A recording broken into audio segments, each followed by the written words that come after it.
Hi, this is Stieg Strand with Remax Results talking to you about getting the seller to pay some of your closing costs. Before I get into it, I'm just going to ask, please like and or subscribe to this video. I don't get paid for making content. I do enjoy it, but I would love to have just a little bit of feedback from you, and liking or subscribing will help me do it. So anyway, let's get to it. Right now, about 30% of all transactions, I have this written down so I don't get it wrong, 35% actually have seller paid closing costs attached to them. So what are seller paid closing costs? Well, when you purchase a home, most of the time you have a mortgage, and right now about 85% of the time or so, mortgages are used. Almost all mortgages have closing costs. And those closing costs range from 2.5% to 4.5%, depending upon a variety of circumstances. And what happens is that that's really annoying for a lot of buyers. And you have a home that's, a mortgage, let's say that's $300,000 or $400,000.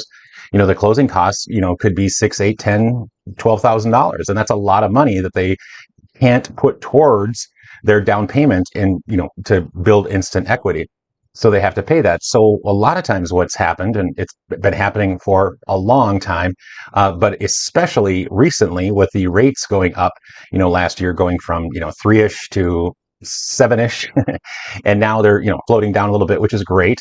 But buyers still need to come up with cash. There has to be cash to pay these closing costs. So what it boils down to is that you can ask the seller to pay some of those closing costs.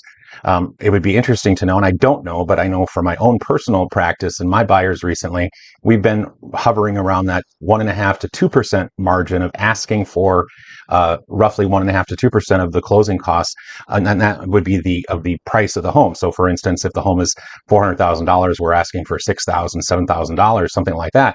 And what that does is it offsets the amount of cash that the buyer needs to come to closing with, and it can really, really help.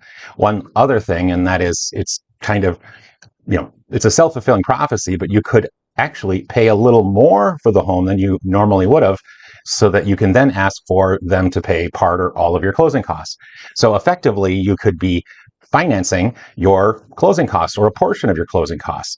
So it is also a great technique to help cover your closing costs, but also make the seller whole. So it's not like feeling like they're really getting, they're really getting scammed, and for instance, you just basically pay a little more for the house, but then you ask for some of that back in the form of seller concessions, because one is in the form of mostly a mortgage and the other is in the form of liquid cash.